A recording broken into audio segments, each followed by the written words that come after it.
ਸਤਿ ਸ਼੍ਰੀ ਅਕਾਲ। ਤੁਸੀਂ ਜੁੜੇ ਹੋਏ ਹੋ ਪੰਜਾਬੀ ਡੀਵੀਐਸਏ ਦੇ ਨਾਲ ਤੇ ਮੈਂ ਹਾਂ ਪ੍ਰਵੀਨ ਸ਼ਰਮਾ ਲੈ ਕੇ ਹਾਜ਼ਰ ਹਾਂ ਪ੍ਰੋਗਰਾਮ ਖਬਰ ਤੇ ਨਜ਼ਰ। ਖਬਰ ਤੇ ਨਜ਼ਰ ਪ੍ਰੋਗਰਾਮ ਦੇ ਵਿੱਚ ਕੀ ਅਹਿਮ ਤੇ ਕੀ ਖਾਸ ਖਬਰਾਂ ਨੂੰ ਲੈ ਕੇ ਚਰਚਾ ਕਰਨ ਦੇ ਲਈ ਜੁੜ ਚੁੱਕੇ ਨੇ ਪੰਜਾਬ ਤੋਂ ਸੀਨੀਅਰ ਪੱਤਰਕਾਰ, ਉੱਘੇ ਲੇਖਕ ਅਤੇ ਸਰਗਰਮ ਸਮਾਜਿਕ ਕਾਰਕੁਨ ਦੀਪਕ ਸ਼ਰਮਾ ਚਨਾਰਥਲ ਜੀ।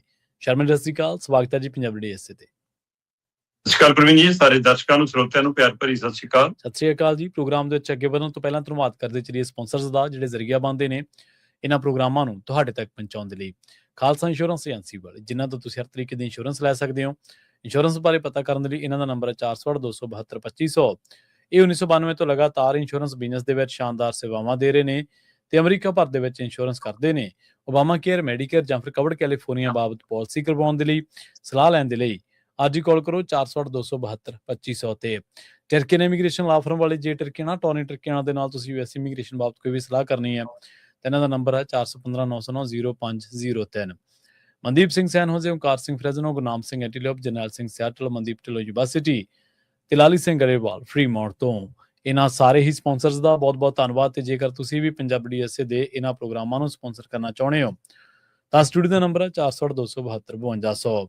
ਅੱਜ ਦਾ ਇਹ ਖਬਰ ਤੇ ਨਜ਼ਰ ਪ੍ਰੋਗਰਾਮ ਸਾਲ 2026 ਦੀ 23 ਜੁਲਾਈ ਦਾ ਪ੍ਰੋਗਰਾਮ ਹੈ ਤੇ ਦਿਨ ਅੱਜ ਵੀਰਵਾਰ ਹੈ। ਖਬਰਾਂ ਦੇ ਬੁਲਾਈਏ ਤੇ ਸ਼ੁਰੂਆਤ ਕਰੀਏ ਜੋ ਇਸ ਵੇਲੇ ਦਿੱਲੀ ਦੇ ਵਿੱਚ ਘਟਨਾਕ੍ਰਮ ਵਾਪਰ ਰਿਹਾ। ਪੇਪਰ ਲੀਕ ਮਾਮਲੇ ਦੇ ਵਿੱਚ ਮੋਦੀ ਸਾਹਿਬ ਨੇ ਵੀ ਹੁਣ ਆਪਣਾ ਜਿਹੜਾ ਵਰਤ ਹੈ, ਮੌਨ ਵਰਤ, ਉਹ ਤੋੜਿਆ ਤੇ ਉਹਨਾਂ ਨੇ ਆ ਕੇ ਟਿੱਪਣੀ ਕੀਤੀ ਹੈ। ਗੱਲਾਂ ਉਹ ਸਖਤ ਸਜ਼ਾ ਦੀਆਂ ਕਰ ਰਹੇ ਨੇ, ਪਰ ਦੂਜੇ ਪਾਸੇ ਹਕੀਕਤ ਇਹ ਹੈ ਕਿ ਵਿਦਿਆਰਥੀਆਂ ਦੇ ਉੱਤੇ ਐਨਐਸਏ ਠੋਕਿਆ ਜਾ ਰਿਹਾ ਜੀ। ਪ੍ਰਵੀਨ ਜੀ, ਕੱਲ ਪ੍ਰਧਾਨ ਮੰਤਰੀ ਨਰਿੰਦਰ ਮੋਦੀ ਹੋਰਾਂ ਦਾ ਇੱਕ ਟਵੀਟ ਸਾਹਮਣੇ ਆਉਂਦਾ ਜੀ, ਜਿਹਦੇ ਵਿੱਚੋਂ ਫਾਸਟ ਟਰੈਕ ਕੋਰਟ ਦੀ ਗੱਲ ਕਰਦੇ ਨੇ, ਸਖਤ ਸਜ਼ਾਵਾਂ ਦੀ ਗੱਲ ਕਰਦੇ ਨੇ ਜੀ। ਫਿਰ ਤੁਹਾਡੇ ਜਿਹੜਾ ਮਤਲਬ ਕਿ ਲੰਘਿਆ ਦਿਨ ਹੈ ਪੂਰਾ, ਤੇ ਸਾਡੀ ਉਸ ਸਮੇਂ ਰਾਤ ਸੀ। ਸਾਡੀ ਮਤਲਬ ਕਿ ਵੀਰਵਾਰ ਦੀ ਰਾਤ ਨੂੰ 12 ਵਜੇ ਜਦੋਂ ਸ਼ੁੱਕਰਵਾਰ ਦੀ ਸਵੇਰ ਚੜ੍ਹਨ ਵਾਲੀ ਹੈ, ਉਸ ਸਮੇਂ ਪ੍ਰਧਾਨ ਮੰਤਰੀ ਜੀ ਇੱਕ ਵੀਡੀਓ ਆਪਣੇ ਟਵਿੱਟਰ ਤੇ ਐਕਸ ਹੈਂਡਲ ਤੇ ਪਾਉਂਦੇ ਨੇ, ਰਾਤ ਦੇ 12 ਵਜੇ। ਮਤਲਬ ਹਨੇਰੇ 'ਚ ਹੀ ਕਿਉਂ ਕੰਮ ਕਰਨਾ ਪੈਂਦਾ ਸਰਕਾਰ ਨੂੰ, ਇਹ ਦੱਸੋ। ਸਹੀ ਹੈ, ਬਿਲਕੁਲ। ਅੱਧੀ ਰਾਤ ਨੂੰ 12 ਵਜੇ ਇੱਕੋ ਵੀਡੀਓ ਪੋਸਟ ਕਰਕੇ ਕਹਿੰਦੇ ਨੇ ਕਿ ਬਹੁਤ ਗੰਭੀਰ ਮਾਮਲਾ ਪੇਪਰ ਲੀਕ ਵਾਲਾ ਜੀ, ਤੇ ਅਸੀਂ ਕੈਬਨਿਟ ਦੇ ਵਿੱਚ ਮਤਲਬ ਕਿ ਇਹਦੇ ਉੱਤੇ ਚਰਚਾ ਕਰਕੇ ਬਿੱਲ ਲਿਆਵਾਂਗੇ ਤੇ ਬਿੱਲ ਲਿਆ ਕੇ ਫਾਸਟ ਟਰੈਕ ਰਾਹੀਂ। ਉਹੀ ਗੱਲ ਮਤਲਬ ਲਗਭਗ ਜਿਹੜੀ ਐਕਸ ਹੈਂਡਲ ਤੇ ਸੀ। ਪ੍ਰਧਾਨ ਮੰਤਰੀ ਮੋਦੀ ਵੀਰਵਾਰ ਰਾਤ ਨੂੰ 12 ਵਜੇ ਵਿਦਿਆਰਥੀਆਂ ਲਈ ਇੱਕ ਵੀਡੀਓ ਸੰਦੇਸ਼ ਜਾਰੀ ਕਰਦੇ ਨੇ। ਉਹਦੇ ਵਿੱਚ ਉਹ ਕਹਿੰਦੇ ਨੇ ਕਿ ਸਰਕਾਰ ਪੇਪਰ ਲੀਕ ਦੇ ਖਿਲਾਫ ਸਖਤ ਸਜ਼ਾ ਦਾ ਪ੍ਰੋਵੀਜ਼ਨ ਕਰਨ ਜਾ ਰਹੀ ਹੈ। ਠੀਕ ਹੈ ਜੀ। ਤੇ ਪੀਐਮ ਨੇ ਦੱਸਿਆ ਕਿ ਕੈਬਨਿਟ ਦੇ ਵਿੱਚ ਇਸ ਨਾਲ ਜੁੜੇ ਖਰੜੇ ਨੂੰ ਪੇਸ਼ ਕੀਤਾ ਜਾਊਗਾ ਤੇ ਉਹਦੇ ਤੇ ਚਰਚਾ ਹੋਊਗੀ ਜੀ, ਤੇ ਸਖਤ ਫੈਸਲੇ ਲਏ ਜਾਣਗੇ। ਮਨਜ਼ੂਰੀ ਮਿਲਣ ਤੋਂ ਬਾਅਦ ਅਸੀਂ ਅਗਲੇ ਹਫ਼ਤੇ ਸੰਸਦ ਦੇ ਵਿੱਚ ਬਿੱਲ ਪੇਸ਼ ਕਰਾਂਗੇ ਜੀ, ਤੇ ਨਾਲ ਹੀ ਇਸ ਨੂੰ ਪਾਸ ਕਰਾਉਣ ਦੀ ਕੋਸ਼ਿਸ਼ ਕਰਾਂਗੇ। ਠੀਕ ਹੈ। ਮਤਲਬ ਜੇ ਅੱਜ ਕੈਬਨਿਟ ਬੈਠਕ ਕਰ ਲੈਂਦੇ ਨੇ, ਅੱਜ ਉਹ 'ਚ ਮਨਜ਼ੂਰੀ, ਤਾਂ ਸੋਮਵਾਰ ਤੋਂ ਬਾਅਦ ਬਿੱਲ ਲਿਆਉਣ ਦੀ ਕਵਾਇਦ ਫਿਰ ਤੁਰ ਸਕਦੀ ਹੈ। ਚੰਗੀ ਗੱਲ ਆ। ਮੈਨੂੰ ਪਤਾ ਲੱਗਿਆ ਕਿ ਸਿੱਖਿਆ ਵਿਭਾਗ ਦੇ ਕੁਝ ਸਕੱਤਰਾਂ ਤੇ ਕਾਰਵਾਈ ਹੋਈ ਆ, ਕੁਝ ਹੇਠਲੇ ਪੱਧਰ ਤੇ ਨੁਮਾਇੰਦਿਆਂ ਤੇ ਅਧਿਕਾਰੀਆਂ ਤੇ ਕਾਰਵਾਈ ਹੋਈ ਆ ਪੇਪਰ ਲੀਕ ਮਾਮਲੇ 'ਚ। ਬਿਲਕੁਲ ਠੀਕ ਹੈ ਜੀ, ਕਾਰਵਾਈ ਹੋਣੀ ਬਣਦੀ ਹੈ। ਪੰਜਾਬ ਦੇ ਵਿੱਚ ਸਰਕਾਰ ਦੀ ਇੱਛਾ ਹੋਈ ਕਿ ਆਪਾਂ ਪੰਚਾਇਤੀ ਚੋਣਾਂ ਸਮੇਂ ਤੋਂ ਪਹਿਲਾਂ ਕਰਾ ਲਈਏ। ਮੁੱਖ ਮੰਤਰੀ ਸਾਹਿਬ ਨੇ ਖੁਦ ਐਲਾਨ ਕੀਤਾ ਕਿ ਵੀ ਕਰਾ ਦੋ ਚੋਣਾਂ, ਚੱਕ ਦੋ ਫੱਟੇ, ਇੰਨੀ ਤਰੀਕ ਤੋਂ ਹੋ ਜਾਣਗੀਆਂ ਚੋਣਾਂ ਜੀ। ਨੋਟੀਫਿਕੇਸ਼ਨ ਜਾਰੀ ਹੋ ਗਿਆ ਤੇ ਹੋਲਾ ਮਚ ਗਿਆ ਤੇ ਲੋਕ ਅਦਾਲਤਾਂ 'ਚ ਪਹੁੰਚ ਗਏ ਵੀ ਐਂ ਕਿਵੇਂ ਸਾਡੇ ਹੱਕ ਨਾਲ ਧੱਕਾ। ਸਹੀ ਹੈ। ਇਹ ਜੀ ਫੈਸਲਾ ਵਾਪਸ ਲੈਣਾ ਪਿਆ ਤੇ ਟੰਗੇ ਗਏ ਪੰਚਾਇਤ ਵਿਭਾਗ ਦੇ ਅਧਿਕਾਰੀ। ਠੀਕ ਹੈ। ਹੁਣ ਅਧਿਕਾਰੀ ਪੱਧਰ ਤੇ ਸੀ ਫੈਸਲਾ ਹੋ। ਪੰਜਾਬ ਦੇ ਖਰੜ ਥਾਣੇ ਦੇ ਵਿੱਚ ਲਾਰੈਂਸ ਬਿਸ਼ਨੋਈ ਦੀ ਇੰਟਰਵਿਊ ਹੋ ਗਈ ਜੇਲ੍ਹ ਦੇ ਅੰਦਰੋਂ, ਉਹ ਥਾਣੇ ਦੇ ਅੰਦਰੋਂ ਹੀ, ਚੌਂਕੀ ਚੋਂ ਹੀ। ਤੇ ਜੀ ਟੰਗਿਆ ਗਿਆ ਜੀ ਹੌਲਦਾਰ, ਮੁਨਸ਼ੀ, ਇਹ ਉਹ ਟੰਗ ਦੋ। ਰੌਲਾ ਪਏਗਾ ਵੀ ਕਿ ਇਹਨਾਂ 'ਚ ਇੰਨਾ ਦਮ ਆ ਗਿਆ ਕਿ ਇਹੀ ਕਰਾਉਂਦੇ ਨੇ। ਸਹੀ ਹੈ, ਬਿਲਕੁਲ। ਤੇ ਜੀ ਫਿਰ ਜਾ ਕੇ ਡੀਐਸਪੀ ਤੱਕ ਗੱਲ ਗਈ, ਤਾਂ ਵੀ ਉੱਪਰ ਨਹੀਂ ਗਈ। ਹੁਣ ਵੀ ਸਵਾਲ ਇਹੀ ਹੈ ਜੀ ਕਿ ਪੇਪਰ ਲੀਕ ਵਰਗਾ, ਨੀਟ ਪੇਪਰ ਲੀਕ ਵਰਗਾ ਐਡਾ ਬੜਾ ਕਾਰਾ ਸਕੱਤਰ ਪੱਧਰ ਤੇ ਹੋ ਜਾਂਦਾ ਹੈ, ਹੇਠਲੇ ਮੁਲਾਜ਼ਮ ਪੱਧਰ ਤੇ ਹੋ ਜਾਂਦਾ ਹੈ। ਸਹੀ ਹੈ। ਇੰਨਾ ਦਮ ਰੱਖਦੇ ਨੇ ਉਹ। ਤੇ ਇਸ ਦਾ ਵਿਦਿਆਰਥੀਆਂ ਨੇ ਵੀ, ਪ੍ਰਦਰਸ਼ਨਕਾਰੀਆਂ ਨੇ ਵੀ, ਉਹ ਕਾਂਗਰਸ ਜਨਤਾ ਪਾਰਟੀ ਦੇ ਨੁਮਾਇੰਦੇ ਨੇ ਜਿਹੜੇ, ਉਹਨਾਂ ਨੇ ਵੀ, ਵਿਰੋਧੀ ਧਿਰਾਂ ਨੇ ਵੀ ਇਸ ਟਵੀਟ ਦੇ ਉੱਤੇ ਜਾਂ ਮੋਦੀ ਦੇ ਉਸ ਫਾਸਟ ਟਰੈਕ ਵਾਲੇ ਬਿਆਨ ਦੇ ਉੱਤੇ ਜਾਂ ਵੀਡੀਓ ਸੰਦੇਸ਼ ਦੇ ਉੱਤੇ ਸਵਾਲ ਖੜੇ ਕੀਤੇ ਨੇ। ਉਹ ਕਹਿੰਦੇ ਪ੍ਰਧਾਨ ਮੰਤਰੀ ਜੀ, ਮੰਗਿਆ ਤਾਂ ਪ੍ਰਧਾਨ ਦਾ ਅਸਤੀਫਾ ਜਾ ਰਿਹਾ, ਉਹ ਅਸਤੀਫਾ ਕਿਉਂ ਨਹੀਂ ਲੈਂਦੇ, ਉਹਨੂੰ ਬਰਖਾਸਤ ਕਿਉਂ ਨਹੀਂ ਕਰਦੇ, ਉਹ ਦੱਸੋ। ਕਿਹਾ ਤਾਂ ਇਹ ਜਾ ਰਿਹਾ ਕਿ ਵੀ ਤੁਸੀਂ ਘੱਟੋ ਘੱਟ ਪੁਲਿਸ ਦੇ ਉੱਤੇ ਐਕਸ਼ਨ ਲਵੋ, ਪੁਲਿਸ ਨੇ ਜੋ ਵਧੀਕੀ ਕੀਤੀ ਹੈ, ਤੁਸੀਂ ਉਹ ਗੱਲ ਕਿਉਂ ਨਹੀਂ ਕਰਦੇ? ਸਹੀ ਹੈ, ਬਿਲਕੁਲ ਜੀ। ਤੁਸੀਂ ਵਿਦਿਆਰਥੀਆਂ ਨਾਲ ਜੋ ਛੱਲੀਆਂ ਵਾਂਗ ਕੁੱਟੇ ਨੇ ਉਹਦੇ ਲਈ ਮਾਫੀ ਕਿਉਂ ਨਹੀਂ ਮੰਗਦੇ ਸਾਹਮਣੇ ਆ ਕੇ? ਤੁਸੀਂ ਇਹੀ ਗੱਲ ਸੰਸਦ ਚ ਆ ਕੇ ਕਿਉਂ ਨਹੀਂ ਕਹਿੰਦੇ? ਇਹ ਵੈਸੇ ਇੱਕ ਲੋਕਤੰਤਰਕ ਤਰੀਕੇ ਦੇ ਵਿੱਚ ਇਹ ਸੰਵਿਧਾਨਕ ਇੱਕ ਪੈਰਾਮੀਟਰ ਬਣਿਆ ਹੋਇਆ ਕਿ ਜਦੋਂ ਸਦਨ ਚੱਲ ਰਿਹਾ ਹੋਵੇ, ਅਜਿਹੇ ਸਮੇਂ 'ਚ ਕੋਈ ਪਹਿਲੂ ਆਵੇ ਤਾਂ ਪ੍ਰਧਾਨ ਮੰਤਰੀ ਕਿਸੇ ਹੋਰ ਪਲੇਟਫਾਰਮ ਤੇ ਆਪਣੀ ਗੱਲ ਰੱਖਣ ਦੀ ਬਜਾਏ ਉਹ ਪਹਿਲ ਦਿੰਦੇ ਨੇ ਕਿ ਸਦਨ 'ਚ ਗੱਲ ਰੱਖਾਂ। ਬਿਲਕੁਲ ਸਹੀ ਹੈ। ਤੇ ਮੋਦੀ ਜੀ ਉੱਥੋਂ ਕਿਉਂ ਭੱਜਦੇ ਨੇ? ਤੇ ਦੂਜੀ ਗੱਲ, ਫਾਸਟ ਟਰੈਕ ਕੋਰਟ ਵਾਲਾ ਬਿਆਨ ਹੋਵੇ, ਟਵੀਟ ਹੋਵੇ, ਹੁਣ ਵੀਡੀਓ ਹੋਵੇ, ਉਹਦੇ ਤੇ ਯਕੀਨ ਕਿਵੇਂ ਕਰੀਏ ਮੋਦੀ ਜੀ? ਸਵਾਲ ਇਹ ਹੈ। ਕਾਰਨ ਸਾਲ 2024 ਦੇ ਵਿੱਚ 1 ਫਰਵਰੀ ਦੇ ਨੇੜੇ ਤੇੜੇ ਦੀ ਇੱਕ ਸ਼ਾਇਦ ਫਰਵਰੀ 2024 ਦੀ ਘਟਨਾ ਹੈ। ਉਸ ਸਮੇਂ ਅਜਿਹਾ ਹੀ ਕੁਝ ਹੋਇਆ ਸੀ ਤਾਂ ਪਾਰਲੀਮੈਂਟ 'ਚ ਪ੍ਰਧਾਨ ਮੰਤਰੀ ਜੀ ਨੇ ਇਹੀ ਗੱਲ ਦੁਹਰਾਈ ਸੀ ਕਿ ਮੈਂ ਬਹੁਤ ਦੁਖੀ ਮਹਿਸੂਸ ਕਰ ਰਿਹਾ, ਪੀੜਤਾਂ ਨੂੰ ਸਜ਼ਾਵਾਂ ਦਿਵਾਵਾਂਗੇ। ਹਾਂਜੀ ਹਾਂਜੀ, ਬਿਲਕੁਲ। ਦੋਸ਼ੀ ਬਖਸ਼ੇ ਨਹੀਂ ਜਾਣਗੇ, ਮੇਰੇ ਤੇ ਯਕੀਨ ਰੱਖੋ। ਪੇਪਰ ਲੀਕ ਵਾਲੇ ਮਾਮਲੇ 'ਚ ਤੱਤ ਵਿਰੋਧੀ ਧਿਰ ਕਹਿ ਰਹੀ 152 ਪੇਪਰ ਲੀਕ ਹੋਏ ਨੇ 10 ਸਾਲਾਂ 'ਚ। ਪਰ ਇਹ ਤੋਂ ਪਹਿਲਾਂ 4 ਵਾਰ ਪ੍ਰਧਾਨ ਮੰਤਰੀ ਜੀ ਇਸ ਤਰ੍ਹਾਂ ਦੀ ਗੱਲ ਕਹਿ ਚੁੱਕੇ ਨੇ, ਜਿਸ 'ਚ ਫਰਵਰੀ 2024 'ਚ ਉਹਨਾਂ ਨੇ ਇਹ ਗੱਲ ਕਹੀ ਸੀ। ਮੇਰੇ ਤੇ ਯਕੀਨ ਰੱਖੋ ਦੁਬਾਰਾ ਅਜਿਹਾ ਨਹੀਂ ਹੋਊਗਾ, ਦੋਸ਼ੀਆਂ ਨੂੰ ਸਖਤ ਸਜ਼ਾਵਾਂ। ਉਸ ਤੋਂ ਬਾਅਦ ਜੁਲਾਈ 2024 'ਚ ਫਿਰ ਇਹੀ ਗੱਲ ਲਗਭਗ ਦੁਹਰਾਉਣੀ ਪਈ ਜਦੋਂ ਰਾਸ਼ਟਰਪਤੀ ਨੇ ਇਹਦੇ ਪਰ ਟਿੱਪਣੀ ਕੀਤੀ, ਪੇਪਰ ਲੀਕ ਦਾ ਕਾਂਡ ਹੋਰ ਨਵਾਂ ਸਾਹਮਣੇ ਆਇਆ, ਤਾਂ ਫਿਰ ਉਹਨਾਂ ਦੇ ਹਵਾਲੇ ਨਾਲ ਪ੍ਰਧਾਨ ਮੰਤਰੀ ਜੀ ਨੇ ਗੱਲ ਕਹੀ। ਫਿਰ ਇਸੇ ਤਰ੍ਹਾਂ ਦਸੰਬਰ 2024 ਦੇ ਵਿੱਚ ਤੇ ਹੁਣ 21 ਜੁਲਾਈ ਨੂੰ ਵੀ ਕਹਿ ਕੇ ਹਟੇ ਨੇ ਕਿ ਦੋਸ਼ੀ ਬਖਸ਼ੇ ਨਹੀਂ ਜਾਣਗੇ, ਤੇ ਹੁਣ ਲੰਘੇ ਕੱਲ ਵੀ 23 ਜੁਲਾਈ ਨੂੰ ਵੀ ਫਿਰ ਕਹਿ ਕੇ ਹਟੇ ਨੇ ਬਸ ਇਹੀ ਰੀਲ ਪਾਈ ਕਿ ਜੀ ਹਾਂ ਫਾਸਟ ਟਰੈਕ। ਸੋ ਤੁਸੀਂ ਬਾਰ-ਬਾਰ ਇੱਕੋ ਗੱਲ ਦੁਹਰਾਉਂਦੇ ਹੋ ਤੇ ਬਾਰ-ਬਾਰ ਉਹ ਸਾਰਾ ਕੁਝ ਹੋ ਰਿਹਾ, ਫਿਰ ਤੁਹਾਡੇ ਤੇ ਯਕੀਨ ਕਿਵੇਂ ਕੀਤਾ ਜਾਵੇ? ਸਹੀ ਹੈ। ਤੁਸੀਂ ਕੀ ਪੁਲਿਸ ਵਾਲੇ ਤਾਲੁਕ ਕੀਤੇ? ਪੁਲਿਸ ਅਧਿਕਾਰੀਆਂ ਨੂੰ ਪੁੱਛਿਆ ਕਿ ਤੁਸੀਂ ਆਹ ਤਰੀਕਾ ਕਿਉਂ ਅਪਣਾਇਆ? ਜਵਾਕ ਸੀ, ਬੱਚੇ ਸੀ, ਮਾਸੂਮ ਸੀ, 10ਵੀਂ 12ਵੀਂ ਵਾਲੇ, ਕਾਲਜ ਵਾਲੇ, ਯੂਨੀਵਰਸਿਟੀਆਂ ਵਾਲੇ ਬੱਚੇ ਸੀ। ਸਹੀ ਹੈ। ਉਹਨਾਂ ਤੋਂ ਵੀ ਇਹ ਖਤਰਾ। ਕੋਈ ਪਰਚਾ ਕੀਤਾ ਕਿਸੇ ਤੇ? ਇਹ ਪਰਚਾ ਕੀਤਾ ਬੱਚਿਆਂ ਤੇ ਕੀਤਾ, 10 ਤੋਂ ਵੱਧ FIR ਦਰਜ ਨੇ। ਉਹ ਹੈਗਾ ਜੀ ਇਹਨਾਂ ਨੇ ਪੁਲਿਸ ਵਾਲਿਆਂ ਦੇ ਕੱਪੜੇ ਫਾੜੇ, ਪੁਲਿਸ ਵਾਲਿਆਂ ਨੇ ਡਾਂਗ ਮਾਰੀ ਜੀ, ਇਹਨਾਂ ਨੇ ਰੋੜਾ ਮਾਰਿਆ ਜੀ, ਇਹਨਾਂ ਨੇ ਗੱਡੀ ਭੰਨਤੀ। ਜਦੋਂ ਕੋਈ ਵੀਡੀਓ ਦਿਖ ਰਹੀ ਹੈ ਗੱਡੀਆਂ ਪੁਲਿਸ ਵਾਲੇ ਆਪ ਭੰਨ ਰਹੇ ਨੇ। ਸਵਾਲ ਇਹ ਹੈ ਕਿ ਰੋੜਿਆਂ ਵਾਲੇ ਉਹ ਬਾਰ-ਬਾਰ ਪੁੱਛੀ ਜਾਂਦੇ ਨੇ ਬੱਚੇ ਉੱਤੇ ਕਿ ਜੀ ਇੰਨਾ ਸਾਫ਼ ਸੁਥਰਾ ਇਲਾਕਾ, ਕਨੌਟ ਪਲੇਸ ਵਰਗਾ, ਜੰਤਰ ਮੰਤਰ ਵਰਗਾ, ਇੱਥੇ ਟਿੱਪਰ ਕੌਣ ਭਰ ਕੇ ਲਿਆ ਕੇ ਖੜੇ ਕਰ ਰਹੇ ਇੱਟਾਂ ਰੋੜਿਆਂ ਵਾਲੇ? ਸਹੀ ਹੈ ਬਿਲਕੁਲ। ਇਹ ਕਿੱਥੋਂ ਆ ਰਹੇ ਨੇ? ਫਿਰ ਸਵਾਲ ਇਹ ਵੀ ਹੈ ਕਿ ਬੱਚਿਆਂ ਨੇ ਡਾਂਗਾ ਫੜ ਲਈਆਂ ਪੁਲਿਸ ਵਾਲਿਆਂ ਦੀਆਂ, ਕਿਹਾ ਦੇਖੋ ਜੀ ਮੇਖਾਂ ਲਾ ਕੇ ਲਿਆ ਰਹੇ ਨੇ। ਤੇ ਉਸ ਤੋਂ ਬਾਵਜੂਦ ਵੀ ਇਹ ਬਿਲਕੁਲ ਦਰੁਸਤ ਹੈ ਕਿ ਜਦੋਂ ਪੁਲਿਸ ਨੇ ਉਹਨਾਂ ਦੇ ਹਮਲਾ ਕੀਤਾ, ਧੱਕਾ ਮੁੱਕੀ ਹੋਈ, ਤਾਂ ਉਹਦੇ ਵਿੱਚੋਂ ਕੁਝ ਬੱਚਿਆਂ ਨੇ ਵੀ, ਕਿਸੇ ਨੇ ਥੱਪੜ ਵੀ ਮਾਰਿਆ ਹੋਊ, ਕਿਸੇ ਨੇ ਧੂਇਆ ਵੀ ਹੋਊ, ਕਿਸੇ ਨੇ ਕੁਝ ਵੀ ਕੀਤਾ ਹੋਊ। ਪਰ ਇੱਕ ਪਾਸੇ ਹੀ ਕਾਰਵਾਈ, ਪੁਲਿਸ ਵਾਲੇ ਪਾਸੇ ਕਾਰਵਾਈ ਹੋ ਨਹੀਂ ਕੋਈ। ਸਹੀ। ਚਲੋ ਇਹ 10 FIR ਤਾਂ ਜਿਹੜੀਆਂ 10 ਜਾਂ 12 FIR ਹੋਈਆਂ ਨੇ ਤਾਂ ਇਹੀ ਨੇ ਨਾ ਕਿ ਇਸ ਤਰੀਕੇ ਕਰਨ ਨਾਲ ਜੀ ਗੱਡੀ ਭੰਨਣ ਦਾ ਦੋਸ਼ ਹੈ ਜੀ, ਪੁਲਿਸ ਤੇ ਹਮਲਾ ਕਰਨ ਦਾ ਦੋਸ਼ ਹੈ ਜੀ, ਕਾਨੂੰਨ ਨੂੰ ਹੱਥ 'ਚ ਲੈਣ ਦਾ ਦੋਸ਼ ਹੈ ਜੀ, ਇਹੋ ਜਿਹੇ ਮਾਮਲੇ ਨੇ। ਜੀ। ਪਰ ਹੁਣ ਤਾਂ ਇਹਨਾਂ ਮਾਮਲਿਆਂ ਦੀ ਲੋੜ ਹੀ ਨਹੀਂ ਰਹਿਣੀ ਜੀ। ਗ੍ਰਹਿ ਮੰਤਰੀ ਅਮਿਤ ਸ਼ਾਹ ਦੇ ਗ੍ਰਹਿ ਮੰਤਰਾਲੇ ਨੇ ਦਿੱਲੀ ਪੁਲਿਸ ਦੇ ਕਮਿਸ਼ਨਰ ਨੂੰ ਅਧਿਕਾਰ ਦਿੱਤਾ ਕਿ ਤੁਸੀਂ ਜਿਹਨੂੰ ਚਾਹੋ, ਜਦੋਂ ਚਾਹੋ, ਜਿਵੇਂ ਚਾਹੋ, 12 ਦਿਨਾਂ ਤੋਂ ਲੈ ਕੇ 12 ਮਹੀਨਿਆਂ ਤੱਕ NSA ਲਾ ਕੇ ਅੰਦਰ ਡੱਕ ਦਿਓ। ਠੀਕ ਹੈ। ਅੱਛਾ। ਕੋਈ ਦਲੀਲ ਨਹੀਂ, ਕੋਈ ਅਪੀਲ ਨਹੀਂ। ਸਹੀ ਹੈ। ਉਹ ਪੁੱਛਣ ਦੀ ਲੋੜ ਨਹੀਂ। NSA ਜਾਣਦੇ ਨੇ ਆਪਣੇ ਸਰੋਤੇ ਕਿ ਉਹਦਾ ਕੀ ਮਾਇਨੇ ਹੈ। ਸਹੀ ਹੈ, ਬਿਲਕੁਲ। ਸੋ ਜਵਾਕਾਂ ਦੇ ਉੱਤੇ ਜਾਂ ਉਹਨਾਂ ਦੇ ਸਮਰਥਕਾਂ ਦੇ ਉੱਤੇ ਜਾਂ ਉਹਨਾਂ ਦੇ ਮਾਪਿਆਂ ਦੇ ਉੱਤੇ ਜਾਂ ਸਵਾਲ ਪੁੱਛਣ ਵਾਲਿਆਂ ਦੇ ਉੱਤੇ ਤੁਸੀਂ NSA ਲਾ ਕੇ ਸਮੁੱਚੀ ਆਵਾਜ਼ ਦਬਾਉਣ ਦੀ ਕੋਸ਼ਿਸ਼ ਕਰ ਰਹੇ ਹੋ। ਫਿਰ ਇਹ ਕਿੱਥੇ ਸਖਤ ਸਜ਼ਾਵਾਂ ਵਾਲੀ ਪਹਿਲੂ ਕਿੱਥੇ ਰਹਿ ਗਿਆ ਜੀ? ਸਹੀ ਹੈ। ਫਿਰ ਮੇਰੇ ਤੇ ਯਕੀਨ ਕਰਨ ਵਾਲੀ ਗੱਲ ਕਿੱਥੇ ਰਹਿ ਗਈ ਜੀ? ਤੁਸੀਂ ਤਾਂ ਉਹਨੂੰ ਡਰਾਉਣਾ ਚਾਹੁੰਦੇ ਹੋ।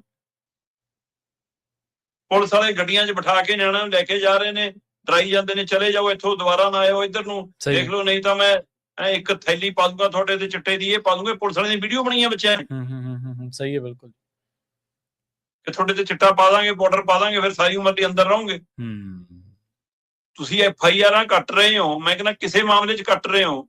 ਬੱਚੇ ਨੇ, ਕਿਸੇ ਨੇ ਪੜ੍ਹਨ ਵਿਦੇਸ਼ ਜਾਣਾ ਹੋਊਗਾ, ਕਿਸੇ ਨੇ ਪਾਸਪੋਰਟ ਬਣਾਉਣਾ ਹੋਊਗਾ, ਕਿਸੇ ਨੇ ਕੱਲ ਨੂੰ ਨੌਕਰੀ ਲਈ ਅਪਲਾਈ ਕਰਨਾ ਹੋਊਗਾ, ਤੁਸੀਂ ਉਹਨਾਂ ਦੇ ਰਾਹਾਂ 'ਚ ਕੰਡੇ ਬੀਜ ਰਹੇ ਹੋ। ਇਹ ਸਰਕਾਰਾਂ ਦਾ ਕੰਮ ਹੁੰਦੇ ਨੇ।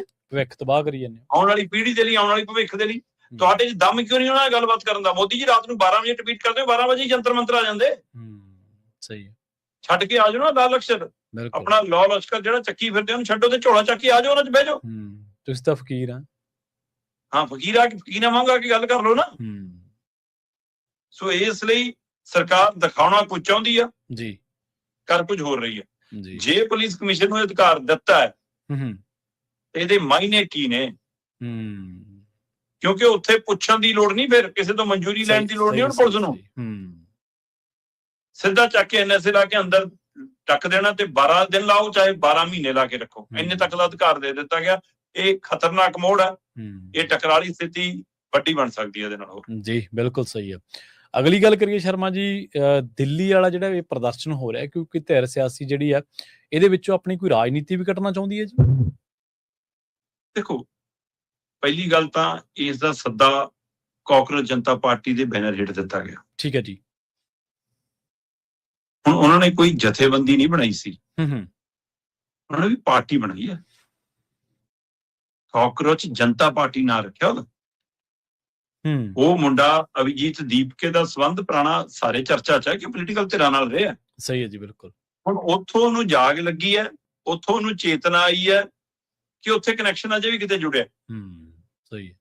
ਕਿਉਂਕਿ ਇਹਦੇ ਵਿੱਚ ਕੋਈ ਦੋ ਰਾਏ ਨਹੀਂ ਕਿ ਅੱਜ ਦੀ ਤਰੀਕ 'ਚ ਇਹ ਕਾਕਰੋਚ ਜਨਤਾ ਪਾਰਟੀ ਦਾ ਅੰਦੋਲਨ ਜਾਂ ਪ੍ਰਦਰਸ਼ਨ ਨਹੀਂ ਰਿਹਾ, ਜਾਂ ਉੱਥੇ ਜਿਹੜੇ ਅਭਿਜੀਤ ਦੀਪਕੇ ਜਾਂ ਦੀ ਟੀਮ ਅਗਵਾਈ ਕਰ ਰਹੀ ਹੈ ਉਹਨਾਂ ਦੇ ਹੱਥ ਵੱਸ ਨਹੀਂ ਰਿਹਾ। ਉਹਨਾਂ ਤੋਂ ਵੱਡਾ ਹੋ ਗਿਆ ਦੇਸ਼ ਭਰ 'ਚ, ਕਲਕੱਤਾ ਹੋਵੇ, ਭੋਪਾਲ ਹੋਵੇ, ਮੁੰਬਈ ਹੋਵੇ, ਲੁਧਿਆਣਾ ਹੋਵੇ, ਚੰਡੀਗੜ੍ਹ ਹੋਵੇ, ਹੈ ਨਾ, ਹਰ ਥਾਂ ਪ੍ਰਦਰਸ਼ਨ ਹੋ ਰਹੇ ਨੇ। ਸਹੀ ਹੈ।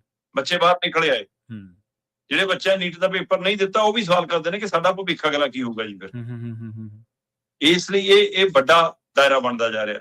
ਪਰ ਅਭਿਜੀਤ ਦੀਪਕੇ ਅਮਰੀਕਾ ਤੋਂ ਆਉਂਦਾ ਹੈ ਤੇ ਇੱਥੇ ਆ ਕੇ ਇਸ ਤਰੀਕੇ ਨਾਲ ਸਾਹਮਣੇ ਆਉਂਦਾ ਹੈ। ਉਹਦਾ ਦੋਸਤ ਨਾਲ ਗੱਲ ਕਰ ਰਿਹਾ, ਕਹਿੰਦਾ ਵੀ ਅਸੀਂ ਜਦੋਂ ਪੜ੍ਹਾਈਆਂ ਕਰ ਰਹੇ ਸੀ, ਮੈਂ ਲੰਡਨ ਵਾਲੇ 'ਚ ਪੜ੍ਹ ਰਿਹਾ ਸੀ, ਅਮਰੀਕਾ ਪੜ੍ਹ ਰਿਹਾ ਸੀ, ਅਸੀਂ ਆਪਸ 'ਚ ਤਾਲਮੇਲ ਸੀ, ਅਸੀਂ ਉਹਨੂੰ ਪੁੱਛਦੇ ਸੀ ਕਿ ਨੌਕਰੀ ਦਾ ਕੀ ਕਰੀਏ, ਤੇ ਚਲੋ ਹੁਣ ਸਾਨੂੰ ਫੁੱਲ ਟਾਈਮ ਨੌਕਰੀ ਮਿਲ ਗਈ। ਕਹਿੰਦਾ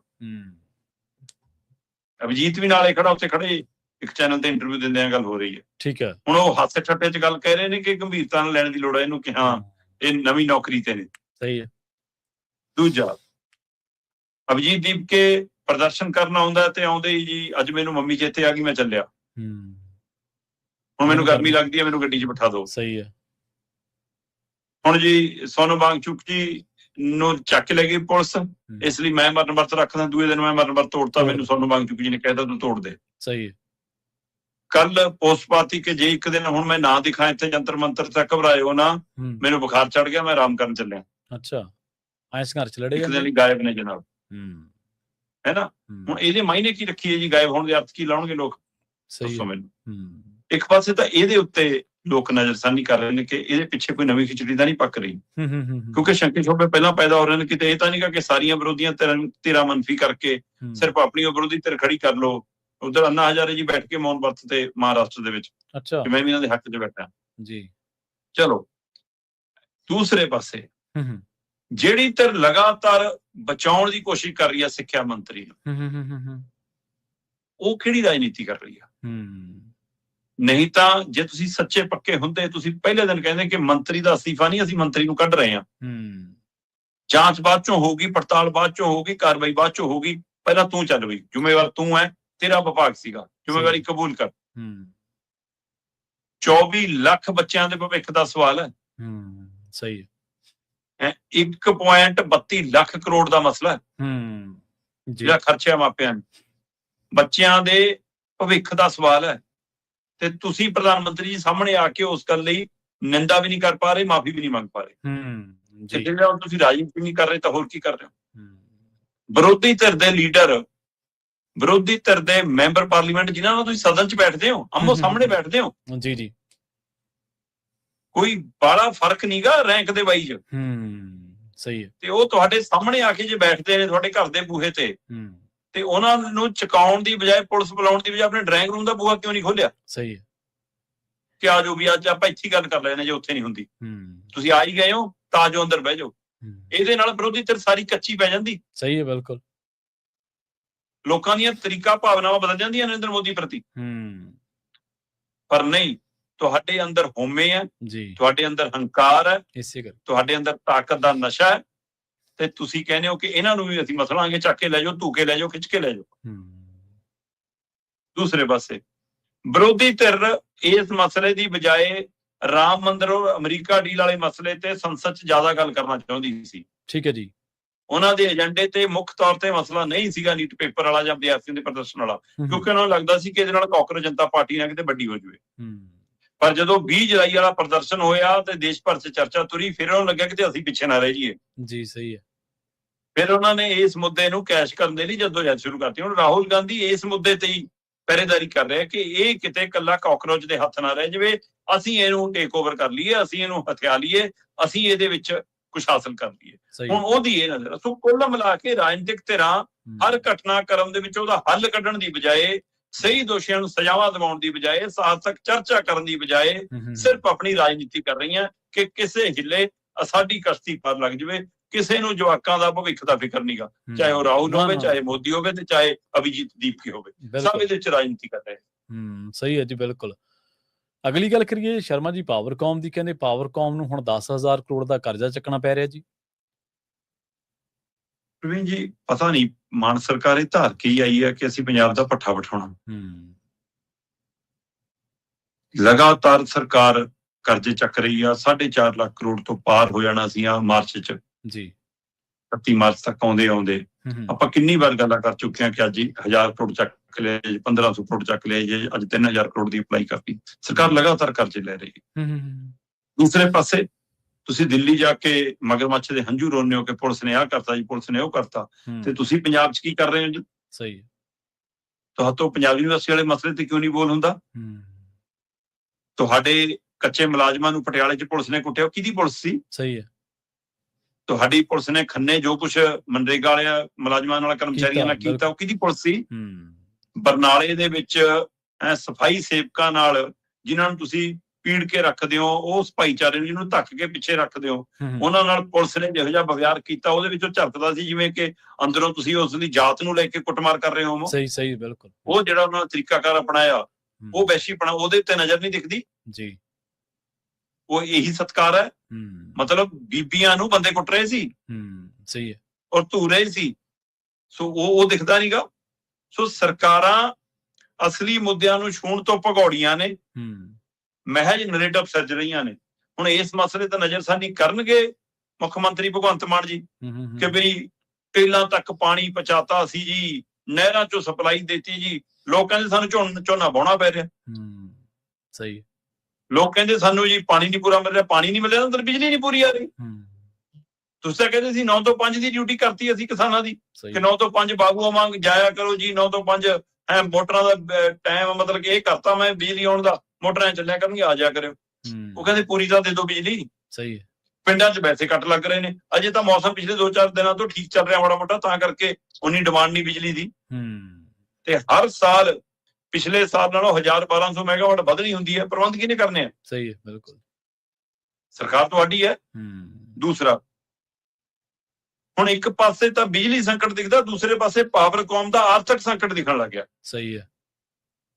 ਪਾਵਰਕੌਮ ਦੇ ਕੋਲ ਮੁਲਾਜ਼ਮਾਂ ਨੂੰ ਸਮੇਂ ਸਿਰ ਤਨਖਾਹ ਦੇਣ ਲਈ, ਪੈਨਸ਼ਨਾਂ ਦੇਣ ਲਈ ਵੀ ਪ੍ਰਬੰਧ ਨਹੀਂ ਪੂਰਾ ਹੋ ਪਾ ਰਿਹਾ। ਠੀਕ ਹੈ।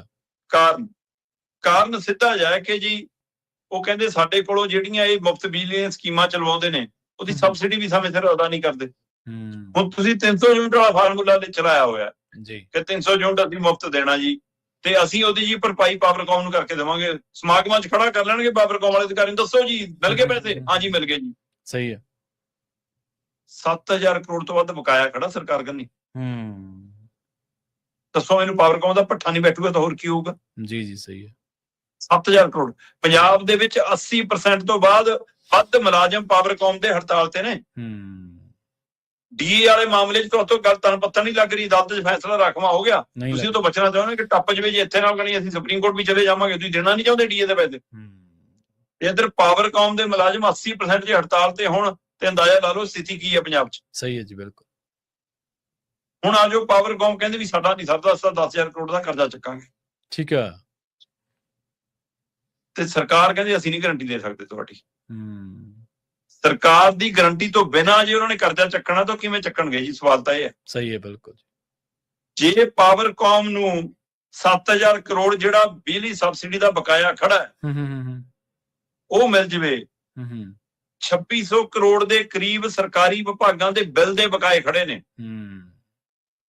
ਮਤਲਬ ਜਿਵੇਂ ਮੰਨ ਲਓ ਥਾਣਿਆਂ ਦੇ ਬਿੱਲ, ਤਹਿਸੀਲਾਂ ਦੇ ਬਿੱਲ, ਹੈ ਨਾ, ਪਟਵਾਰਖਾਨਿਆਂ ਦੇ ਬਿੱਲ, ਹੋਰ ਪੰਚਾਇਤ ਵਿਭਾਗ ਦੇ ਬਿੱਲ, ਆ ਜੀ ਕੌਂਸਲ ਦੇ ਬਿੱਲ, ਇਹਦਾ ਸਰਕਾਰੀ ਅਦਾਰਿਆਂ ਦੇ, ਇੱਥੋਂ ਤੱਕ ਕਿ ਕਿੰਨੇ ਹੀ ਸਰਕਾਰੀ ਅਹੁਦੇਦਾਰਾਂ ਦੇ ਵੀ ਬਿੱਲ ਵੀ ਕਿੰਨੇ ਹੋਣਗੇ ਸਰਕਾਰਾਂ ਦੇ।